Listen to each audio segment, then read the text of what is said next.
Bom dia, queridos alunos! Estamos agora na SD11.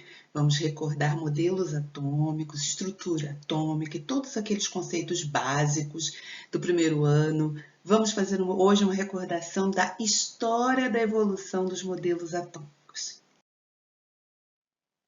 Bom, vamos começar lá na Grécia. Primeira ideia de constituição básica estrutural da matéria começa com Leucipo e Demócrito, que era aluno de Leucipo, né, discípulo, mais de 400 anos antes de Cristo. Nós temos registros históricos escritos de que esses dois filósofos pensaram a matéria como constituída por partículas muito pequenas, ou seja, você podia dividir a matéria até um determinado limite. Esse limite seria o limite que não se poderia mais dividir. Então, essa partícula fundamental, ínfima, que não permitiria mais subdivisões, foi chamada então de átomo, porque átomo significa exatamente isso, prefixo A de negação e o radical tomo de pedaço, divisão, então indivisível. Bom, muito tempo depois, em 1808, Dalton, assim, saindo da alquimia, quando a ciência começa a tomar corpo, depois daqueles anos de escuridão, vem o iluminismo. Bom, Dalton retoma essa ideia de partícula fundamental da matéria, átomo, com o mesmo conceito de Leucipo e Demócrito, ou seja, uma esfera. Essa esfera indivisível, partícula fundamental, maciça. E, de acordo com os conhecimentos já de lei de conservação das massas, lei de proporções definidas, ou seja, todos os estudos de Lavoisier e Proust, ele também definiu que o átomo, ele fazia com que existissem várias matérias, porque os átomos se diferenciavam apenas pelos seus tamanhos, pelas massas. Então, átomos menores, massas menores, átomos maiores, massas maiores.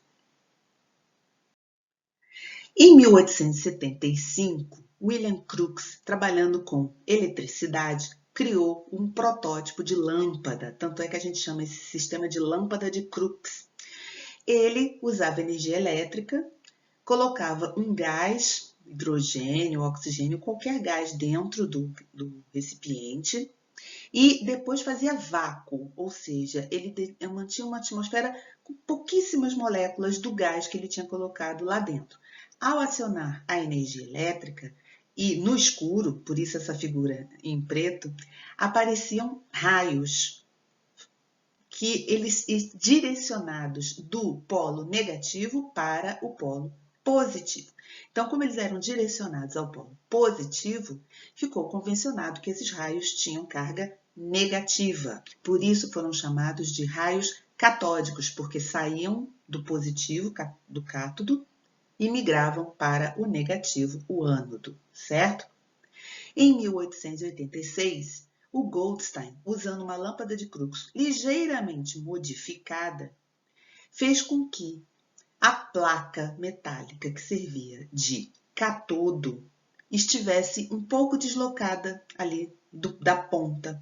E ele pôde observar que, além dos raios catódicos, aqueles que saíam do catodo migrando para o anodo, também haviam raios anódicos que iam do catodo para o anodo, ou do anodo para o catodo. Ou seja, não haviam só partículas negativas, raios negativos, haviam também partículas positivas, raios positivos. E ele observou que esses raios eles apareciam mais quando os gases eram mais leves, ou seja, quando os átomos eram menores. Quando os átomos eram muito grandes, ele tinha dificuldade de verificar esses raios anódicos, os raios com carga positiva.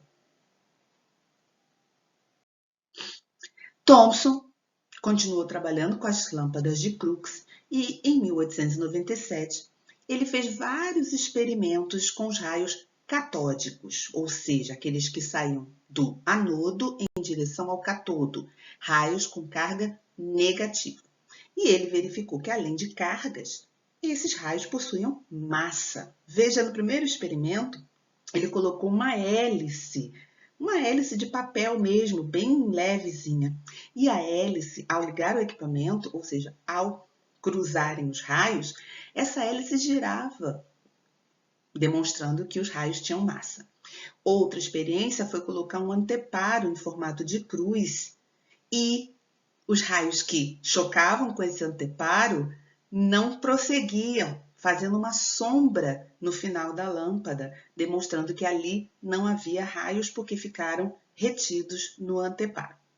E uma outra experiência, só para confirmar que além de massa, eles tinham carga, foi colocar um grande ímã ao redor e esses raios se desviavam para o polo positivo do ímã, demonstrando que tinham caráter negativo. A conclusão de Thomson é que o modelo de Dalton da esfera maciça, na verdade, tinha um detalhe. Na superfície dessa esfera maciça haviam partículas muito pequenas arrancáveis. Partículas muito pequenas com massa e com carga negativa. Ele chamou essas partículas de elétrons, dado terem sido arrancadas pela eletricidade. Elétrons, partículas pequenas com carga negativa. Então, ele manteve mais ou menos a ideia de Dalton, da esfera maciça, porém a esfera maciça positiva, lembre-se do experimento de Goldstein, que também migravam, caso eles estivessem bem leves, se fossem partículas pequenas, e as partículas negativas arrancáveis na superfície dessa esfera. Esse modelo ficou conhecido, vocês sabem, como pudim de passas. Essa tradução para o português de pudim de passas não combina com o que nós entendemos como pudim. Se a gente fosse buscar mesmo, a ideia é um bolinho inglês, com aquele monte de passas na superfície, tá certo? Bom, Thomson ficou então conhecido como o pai do elétron, o descobridor dos elétrons, ok?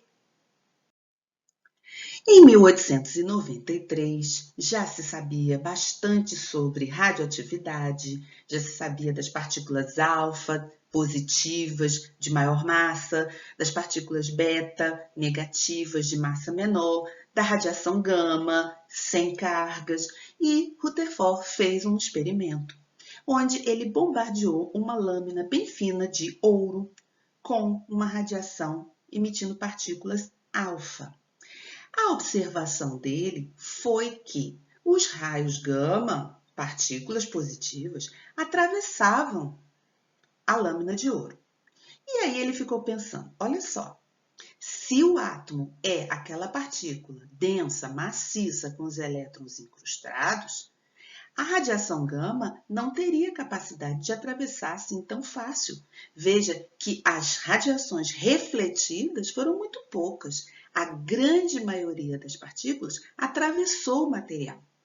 Então, ele considerou que o modelo atômico de Thomson não era bem assim uma partícula densa com os elétrons grudados na superfície.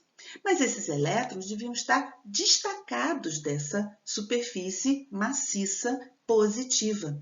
Então foi criado um novo modelo, agora com a parte densa positiva ao centro e os elétrons não mais na superfície, mas ao redor. E isso justificaria por que as partículas alfa tinham tanta facilidade de atravessar o material. Esse modelo, ele tentou explicar o que ele tinha pensado usando o nosso modelo planetário, o Sol muito grande no meio e os planetas girando em volta, que seriam os elétrons. Outra concepção muito clara é que o núcleo era gigante perto das partículas negativas dos elétrons que giravam ao redor. Hoje sabemos que os elétrons têm massa desprezível em relação, principalmente, ao núcleo do átomo. E hoje também sabemos que esse modelo é muito mais espaçado do que Rutherford podia imaginar. Nossa concepção hoje de átomo, pensas comigo, se um próton do núcleo positivo for do tamanho de uma bola de futebol, O átomo como um todo pode ser do tamanho do estádio do Maracanã. Por isso esse modelo também é conhecido como modelo Maracanã. Ou seja, o elétron está muito afastado do núcleo, mas uma distância muito grande. E além disso, se um próton é do tamanho de uma bola de futebol, o elétron é mais ou menos do tamanho de uma formiga, ou menor, seja massa desprezível em relação ao próton, tá certo? O raio atômico, ou seja, a distância total do átomo, é 10.000 vezes maior do que o tamanho do núcleo, ali representado pela bola de futebol, tá certo? Bom, o modelo de Rutherford foi criticado alguns anos depois por Bohr.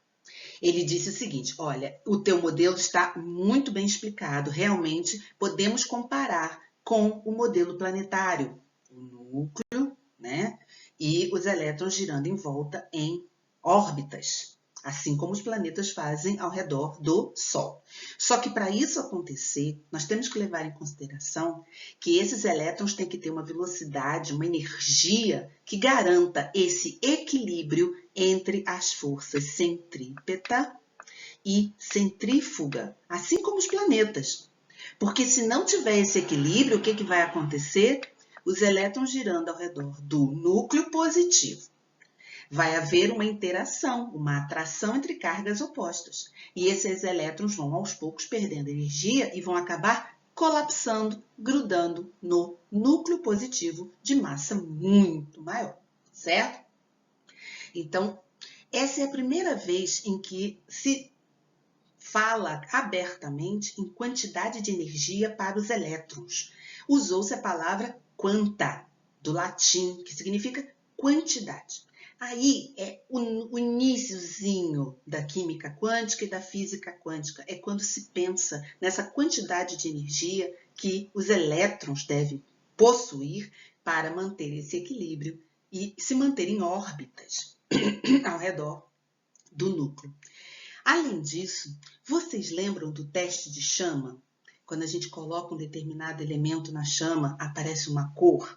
Então, isso já tinha sido estudado, os fótons, essa quantidade de energia. Já se sabia que o átomo podia absorver uma quantidade fixa de energia e ele era excitado e, ao relaxar, ele devolvia, jogava fora e eliminava exatamente a mesma quantidade de energia. Então, baseado nesses conceitos, criou-se o conceito de quantum de energia. Cada elétron, uma quantidade de energia que permite esse equilíbrio de forças e mantém o elétron na sua órbita, impedindo que ele colapse no núcleo. Sommerfeld também contribuiu muito para esse modelo atômico, dizendo que, além dessas órbitas circulares, devia haver também órbitas elípticas. E, além disso, essas quantidades de energia por cada nível, na verdade, deveriam ser subdivididas em subníveis. Todas essas ideias do Sommerfeld vieram dos estudos das raias do hidrogênio, do hélio, do neônio, ou seja, lembra, quando coloca a substância no fogo, ela absorve energia, quando libera uma quantidade de energia.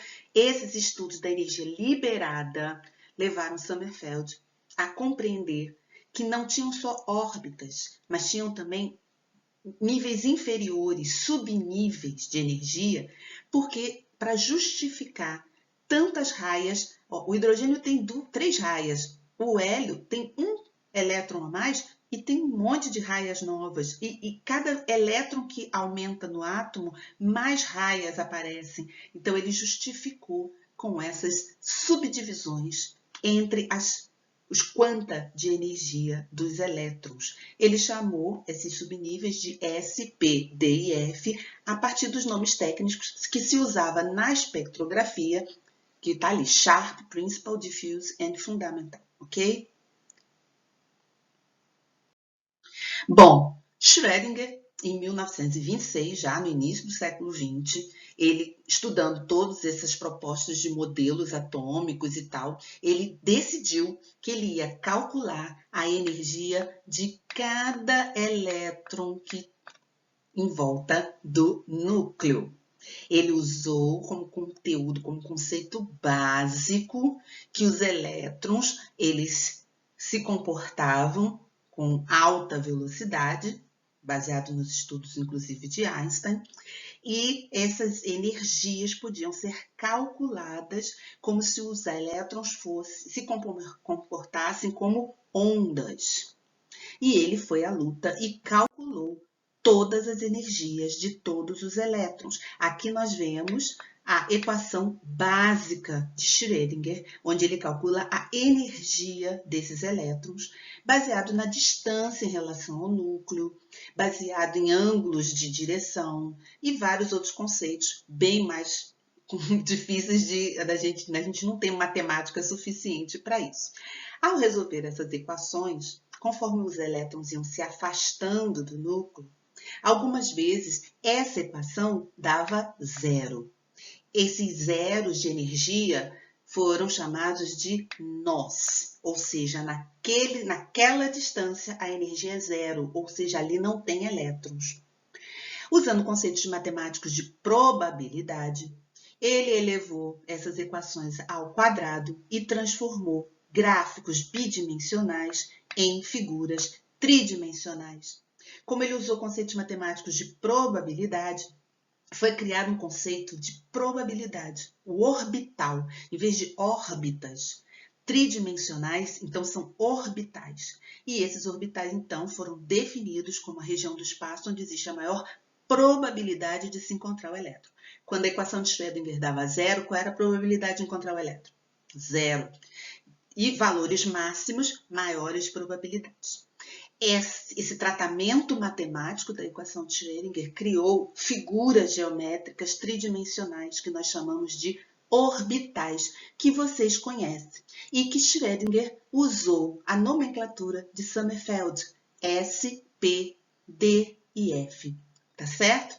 Então, o modelo atual é o modelo quântico ou ainda o modelo orbital, onde a eletrosfera, agora, depois dos cálculos de Schrödinger, ela possui regiões definidas para os elétrons a cada energia calculada.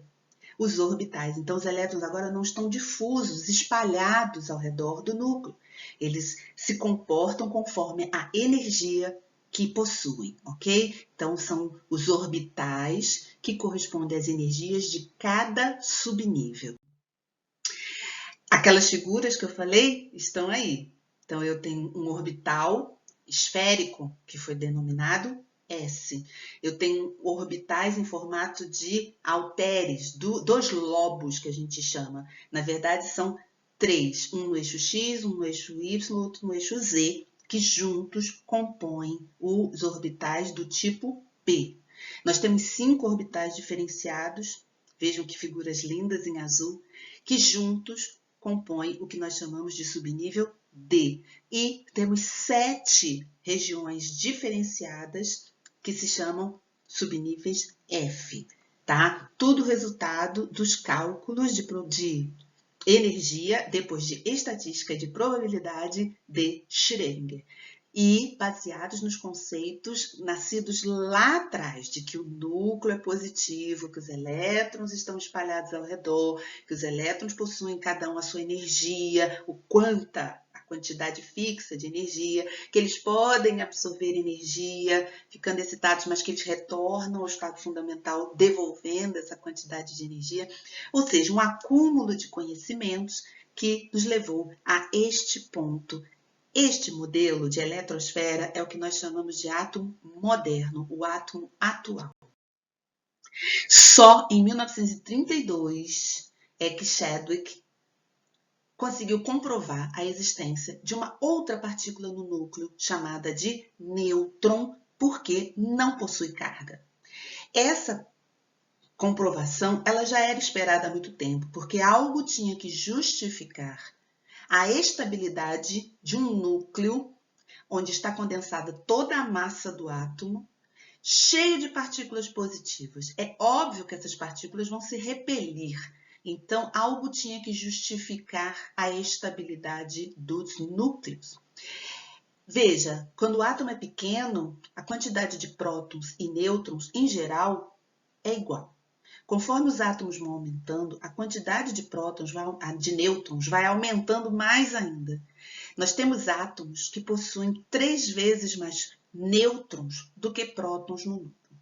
Isso justifica, garante a estabilidade de um núcleo, onde muitas partículas positivas estão agrupadas. Então, nós vimos a evolução dos modelos atômicos. Modelos são teorias, conceitos criados pelos cientistas para justificar o que é observado experimentalmente. Você viu que cada um propõe um acréscimo, uma ideia, para justificar algo que foi observado.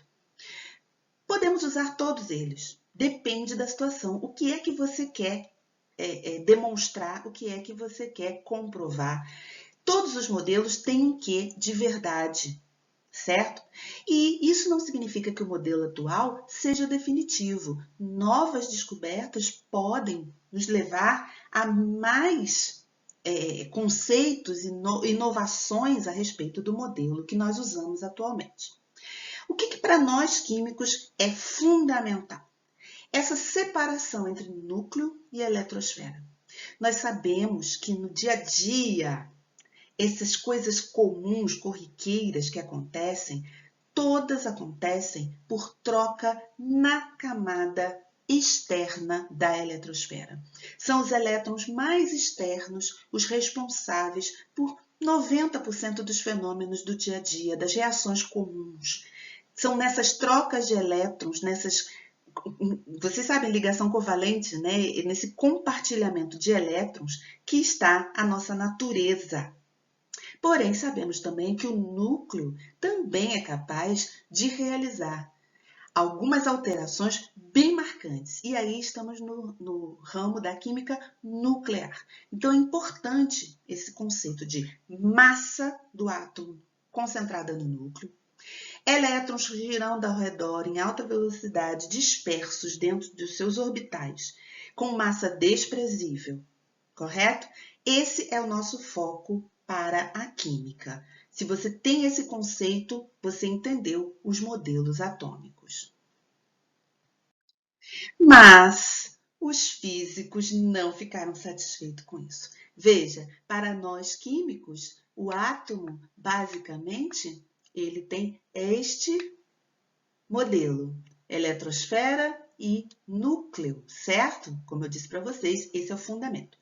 Para os físicos, isso não foi suficiente e eles continuaram pesquisando e verificaram que prótons e nêutrons, na verdade, são formados por outras subpartículas, os núcleons, chamados de quarks, ok? E que esses quarks, por sua vez, são diferenciados, são de diversos tipos. E existem os bósons, os gluons, os muons, os neutrinos. Além disso, além dos elétrons, existe uma partícula neutra chamada de elétron-neutrino. Ou seja, esse mundo ainda tem muito para descobrir. Atualmente, estamos atrás do bóson de Higgs, que seria uma partícula que comporia todas essas partículas nucleares. E da antimatéria também estamos atrás, certo? Veja os tamanhos dessas partículas. O átomo é do tamanho de angstroms, 10 a menos 10 metros. Já as partículas do núcleo são mais ou menos do tamanho de fêtons, femtometros, 10 a menos 15 metros. Os núcleos, sim, femtometros. E os quarks, as partículas que compõem os núcleons, são do tamanho 10 a menos 18 metros. É um mundo subatômico a ser descoberto. Se você se interessar, vai ter muita coisa para estudar. Tchau, queridos. Na próxima aula, então, a gente vai fazer exercícios sobre tudo isso e muito mais. Tchau, queridos.